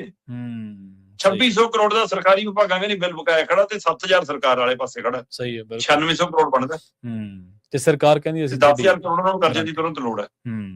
ਸਹੀ ਹੈ। ਹੁਣ ਇਹਦਾ ਦੂਸਰਾ ਅਰਥ ਕੀ, ਇਹ ਪਾਵਰਕਾਮ ਨੂੰ ਬਚਾਉਣ ਦੇ ਲਈ, ਚਲਾਉਣ ਦੇ ਲਈ ਲੋਨ ਲਿਆ ਜਾ ਰਿਹਾ, ਜਾਂ ਪਾਵਰਕਾਮ ਨੂੰ ਜਾਣਬੁੱਝ ਕੇ ਸਰਕਾਰ ਅਦਾ ਨਹੀਂ ਕਰ ਰਹੀ ਕਿਉਂਕਿ ਉਹ ਚਾਹੁੰਦੀ ਹੈ ਕਿ ਉਹ ਜ਼ਮੀਨਾਂ ਗਹਿਣੇ ਪਾਉਣ, ਅਸੀਂ ਉਹ ਸਿੱਧੀ ਉਂਗਲ ਨਾਲ ਜਿਹੜਾ ਘਿਓ ਨਹੀਂ ਨਿਕਲਦਾ ਸੀ ਉਹ ਟੇਢੀ ਉਂਗਲ ਨਾਲ ਕੱਢਣ ਦੀ ਕਵਾਇਦ ਹੈ, ਕੰਨ ਐ ਨਹੀਂ ਫੜਨਾ ਐ ਫੜਨਾ। ਉਹ ਜ਼ਮੀਨਾਂ ਬਚਾਉਣ ਦੇ ਲਈ ਜਿਹੜੇ ਧਰਨੇ ਲਾ ਰਹੇ ਨੇ ਪਾਵਰਕਾਮ ਦੇ ਮੁਲਾਜ਼ਮ, ਤੇ ਪਾਵਰਕਾਮ ਦਾ ਮੁਖੀ ਤੁਸੀਂ ਉਹ ਲਾਇਆ ਜਿਹੜਾ ਤੁਹਾਡਾ ਚਿਹਤਾ ਸੀ, ਜਿਹੜਾ ਤਕਨੀਕੀ ਤੌਰ ਤੇ ਮਾਹਰ ਹੈ ਜਾਂ ਨਹੀਂ ਹੈ, ਪਰ ਤੁਸੀਂ ਉਹਦੇ ਅਨੁਸਾਰ ਨਿਯਮ ਛਾਂਗੇ ਤਾਂ ਕਿ ਆਪਣਾ ਹੀ ਬੰਦਾ ਬਿਠਾਈਏ, ਉਹ ਤੋਂ ਕੰਮ ਕਰਾਈਏ। ਤੇ ਤਾਂ ਵੀ ਜੇ ਮੁਲਾਜ਼ਮ ਇਸ ਗੱਲ ਤੇ ਅੜੇ ਨੇ, ਜੇ ਯੂਨੀਅਨਾਂ, ਸਾਰੀਆਂ ਯੂਨੀਅਨਾਂ ਉਹਨਾਂ ਦੀਆਂ, ਕਿ ਵੀ ਅਸੀਂ ਜ਼ਮੀਨ ਨਹੀਂ ਵਿਕਣ ਦੇਣੀ ਪਾਵਰਕਾਮ ਦੀ, ਤੇ ਹੁਣ ਜੇ ਉਹਨਾਂ ਨੂੰ ਲੋਨ ਚੱਕਣਾ ਪੈਣਾ ਉਸੇ ਜ਼ਮੀਨਾਂ ਦੀ ਗਰੰਟੀ ਤੇ, ਇਹਦਾ ਮਤਲਬ ਮਾਫੀਆ ਦੀ ਐ ਨਜ਼ਰ ਹੈ ਕਿ ਏਦਾਂ ਉਹਨਾਂ ਦੇ ਉੱਤੇ ਦਬਾਅ ਬਣਾ ਲਈਏ ਕਿ ਇਸ ਲਈ ਸਰਕਾਰ ਅਦਾ ਨਹੀਂ ਕਰ ਰਹੀ 7000 ਕਰੋੜ, ਜਾਂ ਸਰਕਾਰ ਹੱਥ ਖੜੇ ਕਰਕੇ ਬਾਹਰ ਆ ਜਾਵੇ, ਸਾਡੇ ਕੋਲ ਨਹੀਂ ਦੇ ਹੁੰਦੇ, ਜਿੰਨਾ ਡੀਏ ਦੇ ਹੁੰਦਾ ਨਾ ਆਹ ਦੇ ਹੁੰਦਾ। ਸੋ ਇਸ ਲਈ ਪਾਵਰਕਾਮ ਦਾ ਭੱਠਾ ਬੈਠ ਰਿਹਾ, ਸਰਕਾਰ ਦਾ ਭੱਠਾ ਬੈਠ ਰਿਹਾ, ਇਹ ਪੰਜਾਬ ਦਾ ਭੱਠਾ ਉਠਾ ਰਹੇ ਹੋ ਤੁਸੀਂ। ਜੀ ਬਿਲਕੁਲ। ਤੇ ਸ਼ਰਮਾ ਜੀ, ਜਿਹੜੇ ਮਹਿਕਮੇ ਨੇ ਭਾਵੇਂ ਤਾਂ ਉਹ ਚਲੋ ਖੁਦਮੁਖਤਿਆਰੀ ਦੇ ਤੌਰ ਤੇ ਆਪਦੇ ਫਾਈਨਾਂਸ ਦਾ ਜਿਹੜਾ ਉਹ ਕਰਦੇ ਨੇ ਫੈਸਲਾ, ਪਰ ਅੰਡਰ ਤਾਂ ਸਰਕਾਰ ਦੇ ਨੇ। ਪਾਵਰਕਾਮ ਕੋਈ ਹਰਿਆਣੇ ਦਾ ਪਾਵਰਕਾਮ ਥੋੜਾ ਤੁਸੀਂ ਕਹਿੰਦੇ ਗਰੰਟੀ ਨਹੀਂ ਦੇਣੀ, ਅਸੀਂ ਹੈ ਤਾਂ ਪੰਜਾਬ ਦਾ ਹੀ ਪਾਵਰਕਾਮ। ਹਾਂਜੀ, ਅਗਲੀ ਗੱਲ ਕਰੀਏ, ਦਿੱਲੀ ਬੈਠਕ ਦੇ ਵਿੱਚ ਜਿਹੜੀ ਕਾਂਗਰਸ ਦੇ ਵਿੱਚ ਜਿਹੜੀ ਇੰਟਰਨਲ ਆਪਾਂ ਦੇਖਿਆ ਸੀਗਾ ਵਾਰ ਚੱਲੀ ਜਾਂਦੀ ਹੈ, ਇੱਕ ਸ਼ਬਦੀ ਜੰਗ ਚੱਲੀ ਜਾਂਦੀ ਹੈ, ਇੱਕ ਦੂਜੇ ਨਾਲ ਸ਼ਬਦੀ ਜੰਗ ਨਹੀਂ, ਇਕੱਲੇ ਮਨਮੁਟਾਵ ਵੀ ਹੈਗੇ ਨੇ, ਇੱਕ ਦੂਜੇ ਨਾਲ ਸਹਿਮਤੀਆਂ ਵੀ ਹੈ ਨੇਗੀਆਂ। ਦਿੱਲੀ ਦੇ ਵਿੱਚ ਬੈਠਕ ਚੱਲ ਰਹੀ ਸੀ ਕਾਂਗਰਸ ਦੀ, ਚੰਨੀ ਨੇ ਫਿਰ ਅਸਤੀਫੇ ਦੀ ਪੇਸ਼ਕਸ਼ ਦੇ ਦਿੱਤੀ ਹੈ ਜੀ ਇੱਕ ਵਾਰੀ ਫਿਰ। ਪ੍ਰਵੀਨ ਜੀ, ਪਿਛਲੇ 2 ਦਿਨਾਂ ਤੋਂ ਲਗਭਗ ਭੁਪੇਸ਼ ਬਘੇਲ ਦੀ ਅਗਵਾਈ 'ਚ ਬੈਠਕਾਂ ਦਾ ਦੌਰ ਦਿੱਲੀ ਚੱਲ ਰਿਹਾ ਜੀ। ਚੰਨੀ ਤੇ ਰਾਜਾ ਵੜਿੰਗ ਇੱਕੋ ਮੇਜ਼ ਤੇ ਇੱਕੋ ਪਾਸੇ ਨਾਲੋਂ ਨਾਲ ਦੀਆਂ ਕੁਰਸੀਆਂ ਤੇ ਬਿਠਾ ਲਏ ਭੁਪੇਸ਼ ਬਘੇਲ ਨੇ। ਠੀਕ ਹੈ ਗੱਲ ਹੈ ਜੀ, ਠੀਕ ਹੈ ਜੀ। ਬੈਠ ਕੇ ਬੈਠਕ 'ਚ ਖਹਿਰੇ ਨੂੰ ਵੀ ਬੁਲਾ ਲਿਆ, ਡਾਕਟਰ ਅਮਰ ਸਿੰਘ ਨੂੰ ਵੀ ਬੁਲਾ ਲਿਆ, ਸੁਖਜਿੰਦਰ ਰੰਧਾਵਾ ਵੀ ਹੈਗੇ, ਰਾਜਕੁਮਾਰ ਵੇਰਕਾ ਵੀ ਹੈਗੇ, ਵਿਜੇਂਦਰ ਸਿੰਘਲਾ ਵੀ ਹੈਗੇ, ਸਾਰੇ ਬੁਲਾ ਲਿਆ। ਆਜੋ ਜੀ, ਜਿੰਨੀਆਂ ਕਮੇਟੀਆਂ ਬਣਾਈਆਂ ਉਹਨਾਂ ਦੇ ਚੇਅਰਮੈਨ ਸਾਰੇ ਸੱਦ ਲਏ, ਸਾਰਾ ਕੁਝ ਹੋ ਗਿਆ। ਲਓ ਜੀ, ਇੱਕ ਮੇਜ਼ ਤੇ ਬੈਠ ਕੇ ਗੱਲ ਬਣ ਗਈ, ਆਪਣੀ ਇੱਕ ਟੀਮ ਬਣ ਗਈ, ਜਿਉਂ ਜਾ ਕੇ ਕੰਮ ਕਰੋ। ਤੇ ਜੀ ਬਾਕੀ ਤੁਹਾਡਾ ਰੋਡ ਮੈਪ ਸਾਰਾ ਰਾਹੁਲ ਗਾਂਧੀ ਨਾਲ ਬੈਠ ਕੇ ਆਪਾਂ ਬਣਾ ਦਾਂਗੇ। ਬਸ ਰਾਹੁਲ ਗਾਂਧੀ ਨੂੰ ਸਮਾਂ ਨਹੀਂ ਮਿਲ ਰਿਹਾ। ਰਾਹੁਲ ਗਾਂਧੀ ਤਾਂ ਹੁਣ ਉੱਧਰ ਉਸ ਮਸਲੇ ਤੇ ਕੈਸ਼ ਕਰਨ ਨੂੰ ਲੱਗੇ ਨੇ ਕਿ ਸ਼ਾਇਦ ਇਸ ਮਸਲੇ ਨਾਲ ਮੇਰੀ ਕਸ਼ਤੀ ਪਾਰ ਲੱਗ ਜਾਵੇ, ਉਹਦਾ ਧਿਆਨ ਉੱਧਰ ਆਉਣ, ਇਸ ਮਸਲੇ ਤੇ ਹੈ ਨਹੀਂ। ਪਰ ਫਿਰ ਵੀ ਕਹਿੰਦੇ ਜੀ ਅਗਸਤ ਤੱਕ ਮਾਮਲਾ ਨਿਬੜ ਜੂਗਾ ਜੀ, ਤੇ ਫਿਰ ਇਹਨਾਂ ਨੂੰ ਪੰਜਾਬ ਤਾਰ ਦਾਂਗੇ। ਭੁਪੇਸ਼ ਬਘੇਲ ਨੇ 2 ਫਾਰਮੂਲੇ ਦਿੱਤੇ ਨੇ ਕਿ ਜਾਂ ਤਾਂ ਰੈਲੀ ਵਾਲੀ ਸਟੇਜ ਤੇ ਇਕੱਠੇ ਚੜਾ ਕੇ ਹੱਥਾਂ 'ਚ ਹੱਥ ਪਵਾ ਕੇ ਖੜੇ ਕਰਾਵਾਂਗੇ, ਨਹੀਂ ਇੱਕੋ ਪਾਸੇ 'ਚ ਚੜਾਵਾਂਗੇ, ਇਕੱਠੇ ਪੰਜਾਬ ਦੀ ਸੈਰ ਕਰਾਵਾਂਗੇ ਜੀ ਜੀ। ਤੇ ਬਸ ਹੁਣ ਰਾਹੁਲ ਗਾਂਧੀ ਕੋਲ ਬੈਠ ਕੇ ਫਾਈਨਲ ਕਰਨਾ। ਚਰਨਜੀਤ ਚੰਨੀ ਨੇ ਬੈਠਕ ਦੇ ਵਿੱਚ ਫਿਰ ਉਂਗਲ ਖੜੀ ਕਰਕੇ ਸਵਾਲ ਕੀਤਾ। ਠੀਕ ਹੈ, ਉਹ ਕਹਿੰਦਾ ਬਘੇਲ ਸਾਹਿਬ ਜਿੱਥੇ ਸਟੇਜ ਤੇ ਚੜਾਉਣਾ ਚੜਾ ਲਿਓ, ਜਿਹੜੀ ਬੱਸ 'ਚ ਬਿਠਾਉਣਾ ਬਿਠਾ ਲਿਓ, ਛੱਤ ਤੇ ਬਿਠਾ ਦਿਓ, ਪਿੱਛੇ ਖਿੜਕੀ ਨਾਲ ਲਟਕਾ ਦਿਓ, ਜਿੱਥੇ ਕਹੋਗੇ ਉੱਥੇ ਖੜ ਕੇ ਕੰਮ ਕਰ ਦੂੰ, ਜਿੱਥੇ ਭਾਸ਼ਣ ਦੇਣਾ ਭਾਸ਼ਣ ਦੇ ਦੂੰ, ਜਿੱਥੇ ਦਰੀ ਵਿਛਾਉਣੀ ਦਰੀ ਵਿਛਾ ਦੂੰ। ਮੈਂ ਪਾਰਟੀ ਦਾ ਵਰਕਰ ਜੀ, ਮੈਂ ਤਾਂ ਸੱਚਾ ਸਿਪਾਹੀ ਜੀ, ਮੈਂ ਤਾਂ ਰਾਹੁਲ ਦਾ ਸਿਪਾਹੀ ਜੀ, ਪਰ ਆ ਰਾਜਾ ਵੜਿੰਗ ਨਾਲ ਨਹੀਂ ਕੰਮ ਕਰਦਾ। ਅੱਛਾ, ਇਹ ਵੱਡੀ ਗੱਲ ਹੈ। ਸਹੀ ਹੈ ਕਿ ਅਗਲੇ ਨੇ ਫਿਰ ਅੜੀ ਤੜੀ ਦਿਖਾਈ ਆ ਉੱਥੇ ਜਾ ਕੇ। ਇੱਥੇ ਤੱਕ ਹੀ ਨਹੀਂ, ਮਾਮਲਾ ਇੱਥੇ ਤੱਕ ਆਇਆ। ਉਹ ਕਹਿੰਦੇ ਜੀ ਜੇ ਤਾਂ ਤੁਸੀਂ ਦਿੱਲੀ ਬੈਠ ਕੇ ਆਪਣੀ ਪਗਾਉਣੀ ਆ, ਫਿਰ ਤਾਂ ਰਾਹੁਲ ਨੂੰ ਵੀ ਕੀ ਮਿਲਣਾ ਤੇ ਕਿਸੇ ਨੂੰ ਵੀ ਕੀ ਮਿਲਣਾ, ਸਾਨੂੰ ਦੱਸੋ ਕੀ ਕਰਨਾ ਸੀ, ਜਾ ਕੇ ਉਵੇਂ ਸ਼ੁਰੂ ਕਰ ਦਿੰਦੇ ਆ। ਫਿਰ ਨਤੀਜੇ ਨਾ ਸਾਨੂੰ ਪੁੱਛਿਓ, ਨਤੀਜੇ ਆਪਣੇ ਹਿਸਾਬ ਨਾਲ ਹੀ ਦੇਖ ਲਿਓ ਜੋ ਆਉਣਗੇ। ਤੇ ਜੇ ਪੰਜਾਬ ਦੀ ਧਰਾਤਲ ਜਾਂ ਸਾਡੇ ਵਰਕਰਾਂ ਸਮਰਥਕਾਂ ਦੀ ਆਵਾਜ਼ ਸੁਣ ਕੇ ਫੈਸਲਾ ਲੈਣਾ, ਫਿਰ ਸਾਡੀ ਗੱਲ ਤੇ ਗੌਰ ਕਰੋ ਜੀ। ਫਿਰ ਨਤੀਜੇ ਗੌਰ ਕਰੋ ਦਾ ਮਤਲਬ ਕੀ ਹੈ ਕਿ ਕੀ ਚੰਨੀ ਇਹੀ ਕਹਿ ਰਹੇ ਨੇ ਕਿ ਜੀ ਫਿਰ ਮੇਰੇ ਤੇ ਗੌਰ ਕਰੋ। ਸਹੀ ਹੈ, ਫਿਰ ਮੇਰੇ ਸਿਰ ਤੇ ਪੱਗ ਰੱਖੋ ਕਿ ਜਾ ਵੀ ਤੂੰ, ਤੇਰੇ ਸਿਰ ਤੇ ਤਾਜ ਰੱਖਿਆ, ਤੂੰ ਕੱਲ ਕਰ ਮੁੱਖ ਮੰਤਰੀ ਦਾ ਚਿਹਰਾ ਬਣ ਕੇ ਕੰਮ। ਹਾਂਜੀ ਹਾਂਜੀ, ਕੀ ਇਹ ਨਿੱਜ ਤੱਕ ਹੈ ਕਿ ਪਾਰਟੀ ਤੱਕ ਹੈ? ਇਸ ਸਮੇਂ ਦੇਸ਼ ਤੋਂ ਲੈ ਕੇ ਪੰਜਾਬ ਤੱਕ ਜਿਹੜੇ ਮੁੱਦੇ ਨੇ, ਉਹਨਾਂ ਮੁੱਦਿਆਂ 'ਚ ਪੰਜਾਬ ਦੀ ਕਾਂਗਰਸ ਕਿਤੇ ਲੱਭਦੀ ਨਹੀਂ। ਤੁਸੀਂ ਪਿਛਲੇ 4-5 ਮਹੀਨਿਆਂ ਤੋਂ ਆਪਣੀ ਰੱਸਾਕੱਸੀ 'ਚ ਆਪਣੇ ਹੀ ਘਰੇ ਕੁੰਡੀ ਲਾ ਕੇ ਤੂੰ ਮੈਂ ਉਲਝੇ ਹੋਏ ਹੋ। ਵਿਰੋਧੀ ਧਿਰ ਦਾ ਕਦੇ ਰੋਲ ਵੈਸੇ ਤਾਂ 4.5 ਸਾਲ 'ਚ ਨਹੀਂ ਨਿਭਾ ਪਾਈ ਹੈ ਕਦੇ ਸਰਕਾਰ ਪਾਰਟੀ, ਤੇ ਹੁਣ 3 ਮਹੀਨੇ ਤੋਂ ਤੁਸੀਂ ਜਮਾਂ ਹੀ ਗਾਇਬ ਹੋ। ਪਰ ਉਸ ਦੇ ਬਾਵਜੂਦ ਵੀ ਚੰਨੀ ਨੇ ਉੱਥੇ ਇੱਕ ਗੱਲ ਇਹ ਦੁਹਰਾਤੀ ਕਿ ਭਾਈ ਮੇਰਾ ਚੇਅਰਮੈਨੀ ਤੋਂ ਲੈ ਲਓ ਅਸਤੀਫਾ, ਮੈਂ ਜੇ ਰਾਜਾ ਵੜਿੰਗ ਦੇ ਪ੍ਰਧਾਨ ਹੁੰਦੇ ਕਿਸੇ ਅਹੁਦੇ ਤੇ ਕੰਮ ਨਹੀਂ ਕਰਨਾ, ਠੀਕ ਹੈ ਜੀ, ਮੈਂ ਬਿਨਾਂ ਉਹ ਤੋਂ ਹੀ ਵਰਕਰ ਵਜੋਂ ਹੀ ਕੰਮ ਕਰ दूंगा, ਮੈਨੂੰ ਇਹ ਮਨਜ਼ੂਰ नहीं गा। भूपेश बघेल जी नहीं नहीं ऐसे नहीं होता, ऐसे नहीं होता, आप काम करो, हम टीम है, करेंगे करेंगे, ऐ कह के मन उठा मुक जाएंगे जी कहण नाल। सही है, जे तुसीं हल्ले नहीं करोगे, ਇਹ ਰਾਜਾ ਵੜਿੰਗ ਦੇ ਮਨ ਚ ਕੀ ਹੈ ਤੇ ਚੰਨੀ ਦੇ ਮਨ ਚ ਕੀ ਹੈ, ਜਦੋਂ ਤੱਕ ਇਹ ਸੁਣ ਕੇ ਉਹਨੂੰ ਦੂਰ ਕਰਨ ਦੀ ਕਵਾਇਦ ਨਹੀਂ ਕਰੋਗੇ, ਦੋਵਾਂ ਨੂੰ ਕੱਲਿਆਂ ਨੂੰ ਬਿਠਾ ਕੇ ਸੁਣ ਲਓ, ਤੋ ਕੱਢ ਲੈਣ ਗੁੱਪ ਗੁਹਾਰ ਜੇ ਕੋਈ ਹੈਗਾ। तो ਉਸ ਦੇ ਬਾਵਜੂਦ ਵੀ ਬੈਠਕ ਖਤਮ ਹੋ ਗਈ। ਜਦੋਂ ਤੁਸੀਂ ਇੰਚਾਰਜ ਨੇ ਬੈਠਕ ਬੁਲਾਈ ਜੀ, ਸਾਰੇ ਸੱਦੇ ਤੇ ਬੈਠਕ ਖਤਮ ਹੋ ਕੇ ਸਾਰੇ ਹੀ ਬਾਹਰ ਆਉਣਗੇ ਨਾ, ਸਾਰੇ ਬਾਹਰ ਆ ਗਏ, ਰਾਜਾ ਵੜਿੰਗ ਫੇਰ ਭੁਪੇਸ਼ ਬਘੇਲ ਦੇ ਨਾਲ ਕੁਸਰ ਮੁਸਰ ਕਰਨ ਬੈਠਾ ਅੰਦਰ। ਠੀਕ ਹੈ, ਫਿਰ ਦੱਸੋ ਜੇ ਮਾੜੀ ਮੋਟੀ ਇੱਕ ਦੀ ਗੱਲ ਹੋਈ ਹੋਊਗੀ ਫਿਰ ਨਿਬੜ ਗਈ ਹੋਊਗੀ। ਸੋ ਇਸ ਲਈ ਅਜੇ ਗੱਲ ਤਾਂ ਪਤਾ ਨਹੀਂ ਲੱਗੀ, ਅਜੇ ਇਹਨਾਂ ਦਾ ਕਾਟੋ ਕਲੇਸ਼ ਜਾਰੀ ਹੈ। ਇਹ ਆਪਣੀ ਰੱਸਾਕੱਸੀ ਉਲਝੇ ਨੇ, ਪੰਜਾਬ ਆਪਣੇ ਮਸਲਿਆਂ ਚ ਆਪ ਉਲਝਿਆ। ਨਾ ਸੱਤਾਧਾਰੀ ਧਿਰ ਪੰਜਾਬ ਨਾਲ ਖੜੀ ਨਜ਼ਰ ਆਉਂਦੀ ਹੈ, ਨਾ ਵਿਰੋਧੀ ਧਿਰ ਪੰਜਾਬ ਨਾਲ ਖੜੀ ਨਜ਼ਰ ਆਉਂਦੀ ਹੈ, ਨਾ ਅਕਾਲੀ ਧਿਰ ਪੰਜਾਬ ਨਾਲ ਖੜੀ ਨਜ਼ਰ ਆਉਂਦੀ ਹੈ। ਸਾਰੇ ਹੀ ਆਪਣੇ ਕੋਈ ਗੱਠਜੋੜ ਨੂੰ ਭੱਜਿਆ, ਕੋਈ ਰਲੇਵੇਂ ਨੂੰ ਭੱਜਿਆ, ਤੇ ਕਿਸੇ ਨੂੰ ਲਿਆਉਣ ਨੂੰ ਭੱਜਿਆ, ਕੋਈ ਕਿਸੇ ਨੂੰ ਭੰਡਣ ਨੂੰ ਭੱਜਿਆ। ਪੰਜਾਬ ਲਈ ਕੋਈ ਨਹੀਂ ਭੱਜਿਆ। ਮੁੱਖ ਮੰਤਰੀ ਦੀ ਕੁਰਸੀ ਤੇ ਸਾਰੇ ਬਹਿਣਾ ਚਾਹੁੰਦੇ ਆ, ਪਰ ਲੋਕਾਂ ਦੀ ਲੜਾਈ ਕੋਈ ਨਹੀਂ ਲੜਨਾ ਚਾਹੁੰਦਾ, ਕੋਈ ਨਹੀਂ ਲੜਨਾ, ਜ਼ਮੀਨ ਤੇ ਕੋਈ ਨਹੀਂ ਆਉਣਾ ਚਾਹੁੰਦਾ। ਸਾਰੇ ਕਹਿੰਦੇ ਵੀ ਬਸ ਜਹਾਜ਼ ਤੋਂ ਉਤਰੀਏ ਤੇ ਸਿੱਧਾ ਸਹੁੰ ਚੱਕ ਲਈਏ, ਬਸ ਇਹ ਇਸੇ ਗੱਲ ਦੇ ਵਿੱਚ ਹੀ ਫਿਰਦੇ ਨੇ। ਜਾਂਦਿਆਂ ਦੀ ਗੱਲ ਕਰੀਏ ਕੱਚੇ ਤੇਲ ਦੀ, ਇੱਕ ਪਾਸੇ ਦਿੱਲੀ ਦੇ ਵਿੱਚ ਲੋਕਾਂ ਦਾ ਖਾਸਾ ਜ਼ੋਰ ਲੱਗਿਆ ਪਿਆ, ਦੂਜੇ ਪਾਸੇ ਕਹਿੰਦੇ ਵੀ ਭਾਰਤੀਆਂ ਨੂੰ ਫਿਰ ਮਹਿੰਗਾਈ ਦੀ ਮਾਰ ਪੈ ਸਕਦੀ ਹੈ। ਕੱਚਾ ਤੇਲ $100 ਤੋਂ ਪਾਰ ਹੋ ਗਿਆ ਤੇ ਪੈਟਰੋਲ ਤੇ ਡੀਜ਼ਲ ਦੀਆਂ ਕੀਮਤਾਂ ਫਿਰ ਵਧਣਗੀਆਂ ਜੀ।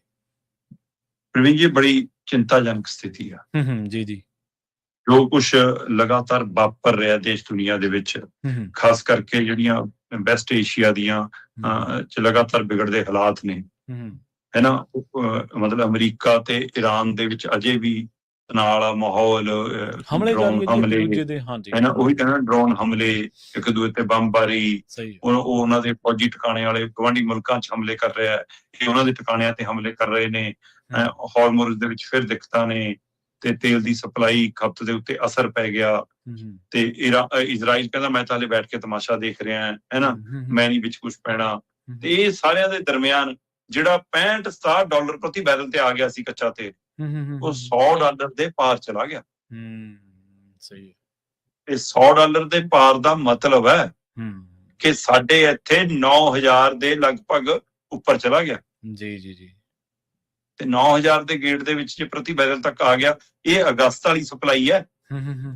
ਸਹੀ ਹੈ, ਤੇ ਇਹਦਾ ਮਤਲਬ ਜਿਹੜੇ ਅਸੀਂ ਇੰਤਜ਼ਾਰ ਕਰ ਰਹੇ ਸੀਗੇ ਆਉਂਦੇ ਮਹੀਨਿਆਂ 'ਚ ਸਾਨੂੰ ਸਸਤਾ ਮਿਲੂਗਾ, ਕਿਉਂਕਿ ਤੁਰੰਤ ਤਾਂ ਸਸਤਾ ਕੀਤਾ ਨਹੀਂ ਕਿ ਜੀ ਨਹੀਂ ਜੀ ਅੱਜ ਤਾਂ ਮਹਿੰਗਾ ਸਟਾਕ ਹੈ ਜੀ, ਉਹ ਦੇ ਰਹੇ ਆ ਤੁਹਾਨੂੰ, ਹੈ ਨਾ, ਸਸਤੇ ਵਾਲਾ ਦਾ ਜੇ ਅਪੜਨਾ ਜੀ ਸਾਡੇ ਕੋਲ। ਹੁਣ ਜਿਹੜਾ ਸਸਤੇ ਵਾਲਾ ਮਹੀਨਾ ਖੰਡ ਆਇਆ ਹੋਊਗਾ ਉਹ ਵਿੱਚ ਰਲਾ ਦੇਣਗੇ। ਹਰਦੀਪੁਰੀ ਵੀ ਤਾਂ ਕੰਪਨੀਆਂ ਵਾਲੇ ਖੜਦੇ ਨੇ ਨਾ। ਜੀ ਜੀ, ਸਹੀ ਹੈ, ਸਰਕਾਰ ਵੀ ਤਾਂ ਕਾਰਪੋਰੇਟ ਘਰਾਣਿਆਂ ਨਾਲ ਖੜੀ ਹੈ ਨਾ। ਸੋ ਰਾਹਤ ਦੇਣ ਦੀ ਬਜਾਏ ਉੱਪਰ ਸਾਡੇ ਤਾਂ ਤਲਵਾਰ ਲਟਕ ਗਈ, ਅਗਲੇ ਕਹਿਣਗੇ ਹੁਣ $100 ਹੋ ਗਈ, ਸਾਡਾ ਤਾਂ ਹੋਰ ਘਾਟਾ ਪੈ ਗਿਆ ਜੀ, ਸਾਨੂੰ ਤਾਂ ਕੰਪਨੀਆਂ ਦਾ ਘਾਟਾ ਦਿਖਦਾ। ਤੋ ਇਸ ਲਈ ਇਹ ਦੁਨੀਆ ਭਰ ਤੇ ਅਸਰ ਇੱਕ ਵਾਰ ਫਿਰ ਦਿਖਣ ਲੱਗਿਆ। ਭਾਰਤ ਤੇ ਇਹਦਾ ਅਸਰ ਪੈਂਦਾ ਦਿਖ ਰਿਹਾ। ਕੱਚੇ ਤੇਲ ਦੀਆਂ ਕੀਮਤਾਂ ਵਧਣ ਦਾ ਮਤਲਬ ਸਿੱਧਾ ਕਿ ਪੈਟਰੋਲ ਡੀਜ਼ਲ ਗੈਸ ਦੀਆਂ ਕੀਮਤਾਂ 'ਚ ਫਿਰ ਇਜ਼ਾਫਾ ਹੋਣਾ। ਬਿਲਕੁਲ ਬਿਲਕੁਲ। ਪਰ ਮੇਰਾ ਸਵਾਲ ਤਾਂ ਇਹ ਹੈ ਜੀ ਕਿ ਕੀ ਟਰੰਪ ਨੂੰ ਬੈਠ ਕੇ ਕੋਈ ਸਮਝਾਉਣ ਵਾਲਾ ਹੈ ਹੀ ਨਹੀਂ ਦੇਸ਼ ਦੁਨੀਆ 'ਚ?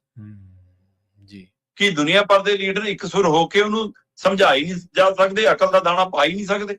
ਨਹੀਂ, ਉਹਦੇ ਕੋਲ ਟਾਇਰ ਫੈ ਗਿਆ, ਜੇ ਕੋਈ ਸਮਝਾਉਣ ਜਾਊਗਾ ਉਹ ਕਹਿੰਦਾ ਮੈਂ ਦੇਸ਼ ਤੇ ਟਾਇਰ ਫਲਾ ਦੂੰਗਾ। ਇਹੀ ਤਾਂ ਸਵਾਲ ਹੈ। ਕਦੇ ਮੈਂ ਹੁਣ ਭਾਰਤ ਤੇ ਲਾ ਰਿਹਾ ਜੀ 100%, ਹੁਣ ਜੀ ਮੈਂ ਕੈਨੇਡਾ ਤੇ 2 ਦਿਨ ਪਹਿਲਾਂ ਮੈਂ ਉਹਦੇ ਪਰ ਲਾਉਣ ਲੱਗਿਆ ਜੀ ਹੋਰ ਨਵਾਂ ਟਾਇਰ। ਮਤਲਬ ਇਹੀ ਗੱਲਾਂ ਨੇ। ਸਵੇਰੇ ਕੋਈ ਸ਼ਾਮ ਨੂੰ ਕੁਝ, ਜਿਹੜਾ ਚਿੜੀਓ ਜੀਜੋ ਚਿੜੀਓ ਮਰਜ਼ੀ ਵਾਲਾ ਫਾਰਮੂਲਾ ਹੈ। ਇੰਜ ਸਰਕਾਰਾਂ, ਇੰਜ ਸਿਸਟਮ ਵਿੱਚ ਦੁਨੀਆ ਨਹੀਂ ਚੱਲਦੀ ਹੁੰਦੀ। ਇਹ ਬਹੁਤ ਡਿਸਟਰਬ ਸਿਸਟਮ ਹੈ ਜਿਹਦੇ ਨਾਲ ਦੁਨੀਆ 'ਚ ਬਹੁਤ ਉਥਲ ਪੁਥਲ ਹੈ, ਮਤਲਬ ਨੀਂਦ ਹਰਾਮ ਹੈ ਦੁਨੀਆ ਦੀ। ਜੀ ਬਿਲਕੁਲ ਬਿਲਕੁਲ।